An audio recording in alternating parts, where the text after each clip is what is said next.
Everyone, आज हम लोग पढ़ेंगे थर्ड चैप्टर, मतलब एनसीईआरटी का थर्ड चैप्टर बट सीयूईटी का सेकंड चैप्टर। वो है public nutrition and health. Sorry videos बहुत लेट आ रही है बट मैं अपने कॉलेज के असाइनमेंट से और मेरे पेपर भी हैं उससे बहुत परेशान हूँ। So sorry. अब मैं ट्राई करूँगी वीडियोस बहुत तुम्हारी जल्दी जल्दी आए, मुझे पता है तुम्हारे पेपर हैं अब। सो शुरू करते हैं। The concept of public health refers to the collective action that is taken by society to protect और promote the health of whole population. Basically public health, इसको वर्ड को देखो और समझ में आ रहा है उससे कि प्रोटेक्ट एंड प्रमोट करना है हमने पब्लिक की हेल्थ को। ये किसी सिंगल पर्सन से नहीं होता। ऑफ कोर्स एक सिंगल पर्सन सोसाइटी की हेल्प नहीं कर पाएगा, कर सकता है बट चेंज नहीं कर पाएगा पूरी सोसाइटी को। सोसाइटी को खुद चेंज होना पड़ेगा, एक एक करके लोग चेंज होंगे तभी सोसाइटी चेंज होएगी।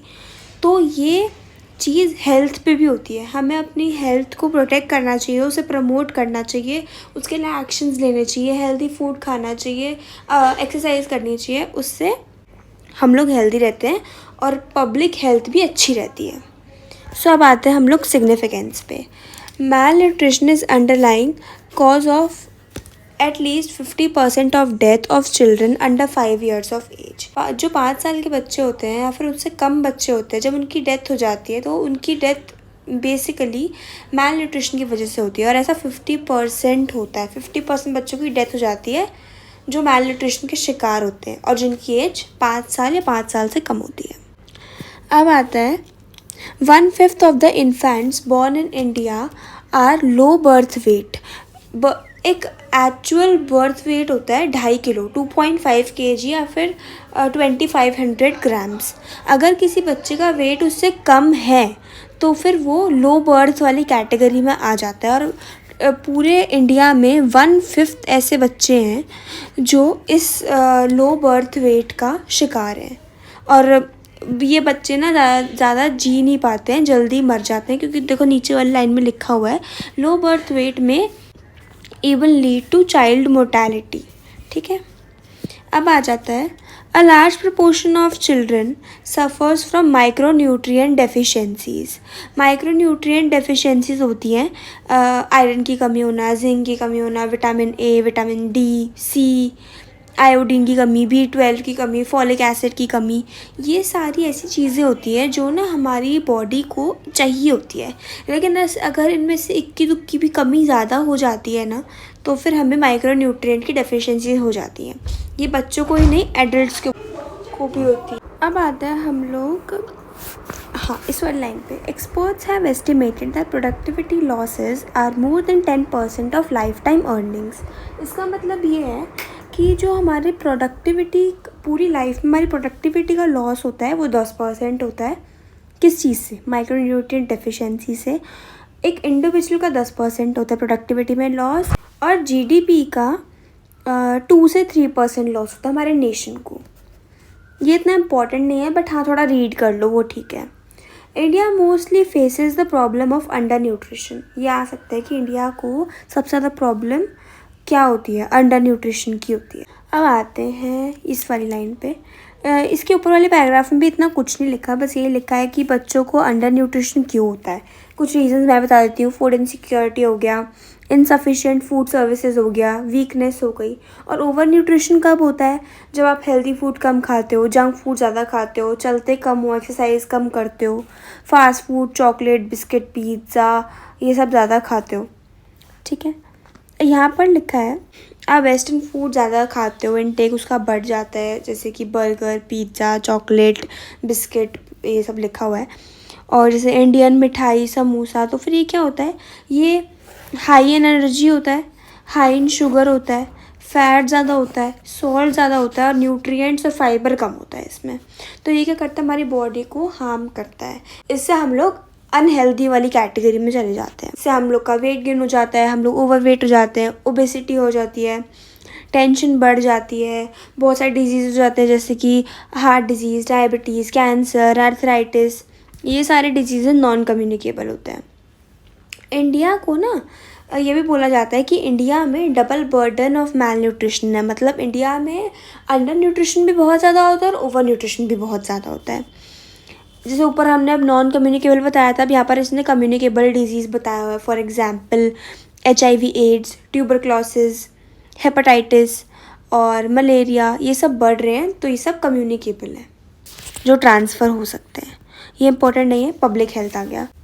Public health nutrition is the field of study that is concerned with promotion of good health through prevention of nutrition related illness problems in the population and government policies programs that are aimed at solving these problems।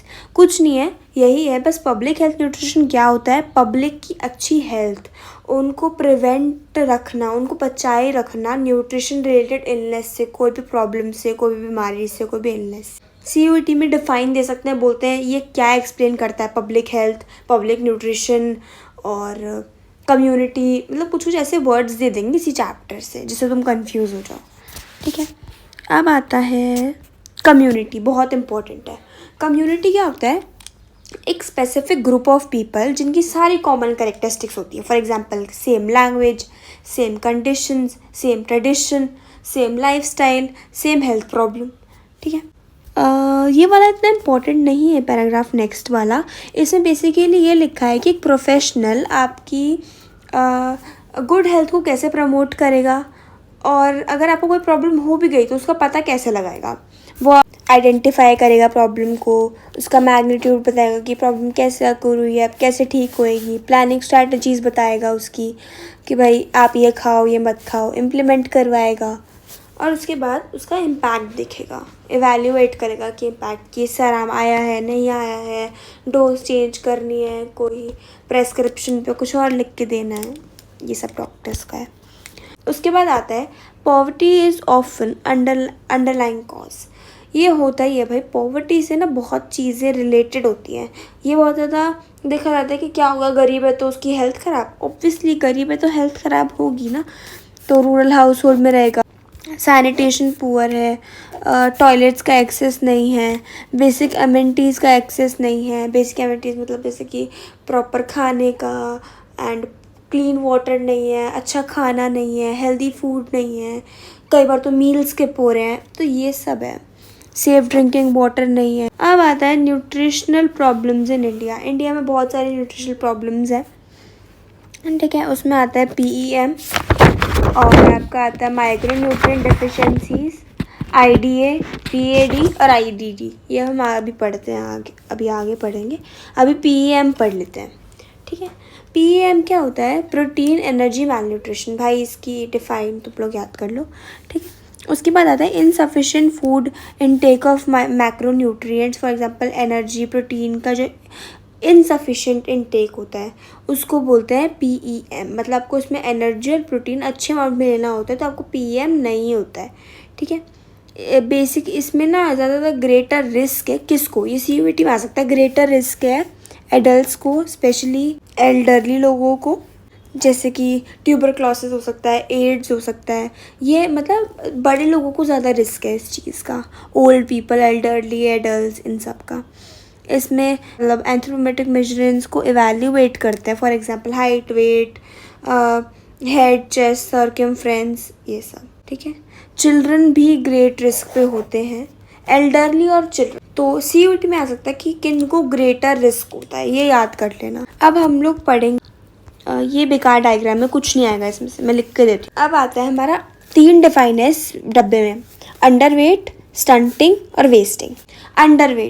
Underweight है, underweight is when his or her body weight is less than the adequate his her age. For example कोई बच्चा है 18-19 years का, उसका wait है 35, तो ये हो गया अंडर वेट कि उसका 18-19 के हिसाब से वेट बहुत ज़्यादा कम है। 30-35 वेट इज़ नॉट गुड, ये अंडर वेट की कैटेगरी में आ गया। अब दूसरा आता है स्टंटिंग। स्टंटिंग का दूसरा नाम भी मेंशन है यहाँ पर, वो भी याद कर लेना। वैसे आता नहीं है, मैंने भी छोड़ रखा था, पर तुम पढ़ लेना, क्या पता आ जाए इस बार। तो stunting is said to be present when the height is less than the adequate age. इसमें क्या होता है? हाइट कम होती है बच्चे की from the particular age. For example एक गर्ल है, वो वही वापस ले लेते हैं 18-19 ईयर्स की है, और उसकी हाइट है 4'9", तो 4'9" height is very less. Stunting जो है ना आजकल 90% लड़कियां ये स्टंटिंग वाली कैटेगरी में आते हैं। क्यों? क्योंकि आजकल शॉर्ट हाइट लड़कियों की छोटी हाइट क्यूट लगती है, ये बोल के अब सब लड़कियों की छोटी हाइट है और सब स्टंटिंग का शिकार है। ठीक है भाई, आगे बढ़ते आते हैं। When the weight is not adequate relative to height it is term wasting. जब जो वेट और हाइट का कोई मैच नहीं होता उसे बोलते हैं वेस्टिंग। मतलब बेसिकली जो होता है जब वेट ज़्यादा हो जाता है आपकी हाइट से उसे बोलते हैं हम लोग वेस्टिंग। ठीक है, बहुत इंपॉर्टेंट है, तीनों आ सकते हैं। ये आ सकता है, ये बेसिकली मैच द फॉलोइंग में आ सकते हैं। एक सेट तुम्हें तीनों दे देंगे, शफल करके दे देंगे और बोल देंगे मैच कर दो इन्हें। तो थोड़ा थोड़ा ही डिफरेंस है सब में, अच्छे से लर्न कर लेना। अब आता है माइक्रोन्यूट्रिएंट डेफिशिएंसी।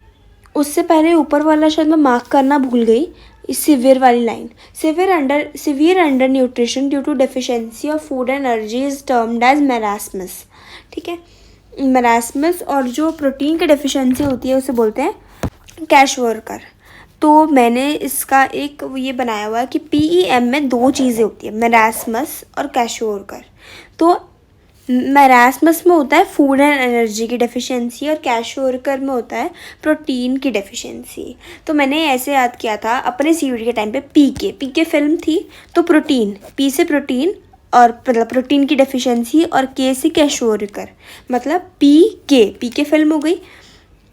समझ रहे हो ना तुम मैं क्या बोल रही हूँ? मेरे को पता नहीं क्यों ऐसा लग रहा है कि तुम समझ नहीं पा रहे हो, बट मैं दोबारा बता देती हूँ। PK प्रोटीन की डेफिशिएंसी से क्या होता है, कैश वर्कर। आप समझ में आया? और FM रेडियो का नाम सुना है, FM? ठीक है, तो FM होता है फूड एंड एनर्जी। अब एनर्जी तो इसमें बन नहीं रहा, लेकिन फूड के साथ तुम एनर्जी इंक्लूड कर लो। FM फूड एंड एनर्जी की डेफिशिएंसी को बोलते हैं मेरास्मस। उससे क्या होता है, मेरास्मस। फूड और एनर्जी की डेफिशिएंसी से क्या होता है, मेरास्मस, FM।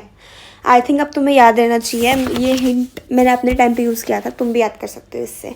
नहीं तो वैसे ही याद, और तो बहुत अच्छी बात है भाई, तुम जीनियस हो, तुम्हारा CUET हो जाएगा। माइक्रोन्यूट्रिएंट डेफिशिएंसीज को हिडन हंगर भी बोलते हैं। लास्ट वाली लाइन जो मैंने हाईलाइट कर रखी है, द टर्म हिडन हंगर, ये आता है पेपर में, हर बार आता है, हर सेट में आता है। अगर तुम्हें सेट आएंगे तो हर सेट में आता है।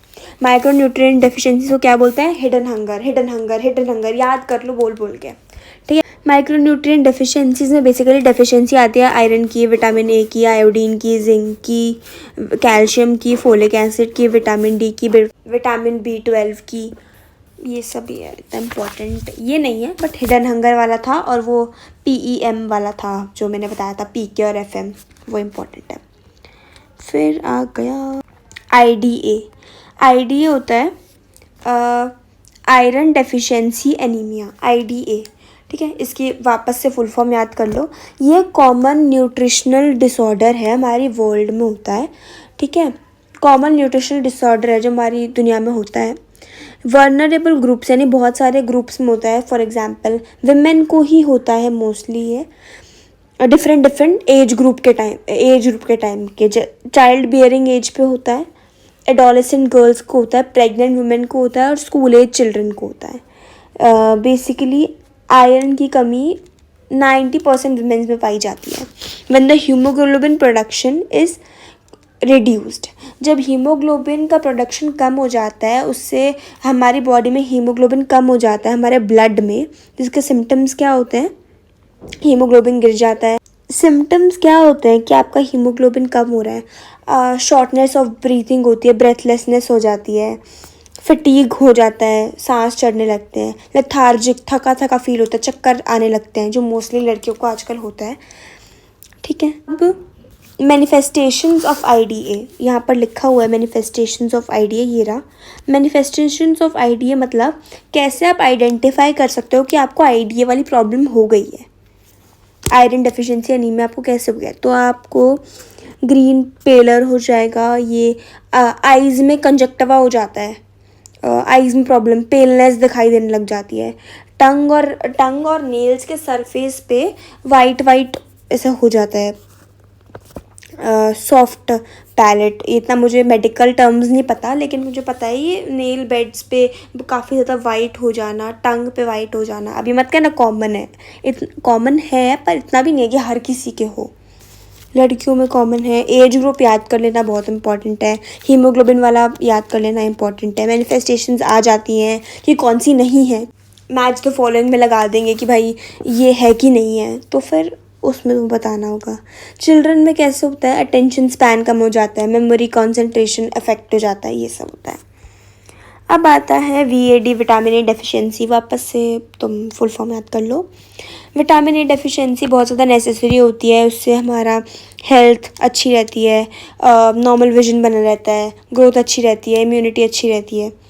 और लेकिन जब विटामिन ए की डेफिशिएंसी होती है तो उससे हो जाता है, यहाँ लिखा है नाइट ब्लाइंडनेस, दिखा, नाइट ब्लाइंडनेस हो जाती है। Less resistance to infection and growth. Vitamin A बहुत ज़्यादा कॉमन है, विटामिन ए की डेफिशिएंसी बहुत ज़्यादा कॉमन है। लास्ट लाइन में लिखा हुआ है vitamin A deficiency is most common cause of childhood blindness. इससे बहुत अर्ली एज में, चाइल्डहुड में बच्चे अंधे हो जाते हैं।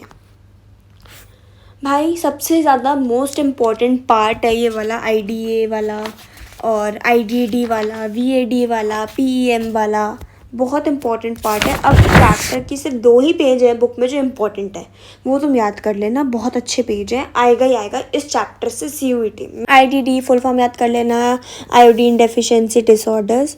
Iodine is required for the normal mental और फिजिकल ग्रोथ एंड डेवलपमेंट। समझ में आ गया? ये basically largely due to deficiency of iodine in soil. मैं बताती हूँ अब क्या है। हर सॉइल में ना आयोडीन होता है। अब आयोडीन कौन सी सॉइल में, कहाँ की सॉइल में ज़्यादा अच्छा पाता है मैं बताती हूँ। जम्मू कश्मीर से अरुणाचल प्रदेश तक की सारी सॉइल में आयोडीन बहुत अच्छा पाया जाता है। इनफैक्ट हिमालयन बेल्ट में, आंध्र प्रदेश में, कर्नाटका में, केरला, महाराष्ट्र, मध्य प्रदेश तक आयोडीन पाया जाता है हमारी देश की मिट्टी में, ठीक है। लेकिन जहाँ कम होता है सॉइल में आयोडीन, वहाँ पर IDD ज़्यादा होता है। Iodine deficiency disorders refers to spectrum in disabling conditions affect the health of humans foetal life. Foetal life होती है जब कोई बेबी मम्मा के स्टमक में होता है, फीटल लाइफ से अफेक्ट करना शुरू कर देता है और टिल एडल्टहुड तक रहता है, ठीक है। ये सब तब होता है आयोडीन डेफिशिएंसी डिसऑर्डर, जब आपका आयोडीन इनटेक कम होता है या फिर आपके खाने में प्रॉपर अमाउंट ऑफ आयोडीन नहीं होता। इससे थायराइड भी डेवलप हो जाता है और एनलार्ज थायराइड, यहाँ पर मैंने मार्क किया हुआ है गोइटर। एनलार्ज थायराइड, जब आपकी थायराइड की बीमारी बहुत ज़्यादा बढ़ जाती है उससे गोइटर बन जाता है। गोइटर एक बहुत ज़्यादा common manifestation of iodine deficiency है। आयोडीन डेफिशिएंसी ड्यूरिंग प्रेगनेंसी बहुत ज़्यादा कॉमन है और इसके रिजल्ट होते हैं मेंटल रिटार्डेड होता है बच्चा। ये इफ़ेक्ट इरिवर्सिबल होता है, मैंने मार्क करा हुआ है। और जो IDD होता है वो 13% वर्ल्ड पॉपुलेशन को इफ़ेक्ट कर देता है और 30% रिस्क पे है। ये याद कर लेना, बहुत इम्पॉर्टेंट है कि 13% को इफ़ेक्ट कर देता है और 30% हमारी वर्ल्ड पॉपुलेशन रिस्क पे है। अब आ जाती है strategies. PM doctor Manmohan Singh ने ये वाली लाइन बोली है, the problem of malnutrition is a matter of national Shem.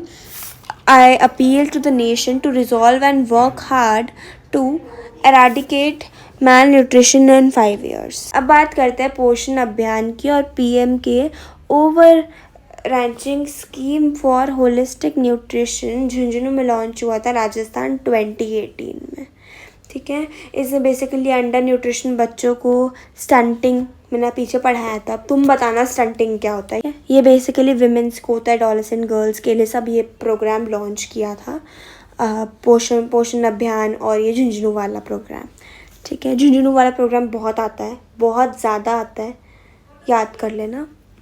एक ये मेरी पुरानी बुक में भी मेंशन है, मुझे नहीं पता इसमें मेंशन है कि नहीं, मैं पढ़ देती हूँ। 1993 में national nutrition policy NNP launch हुई थी, framed by department of women and child development.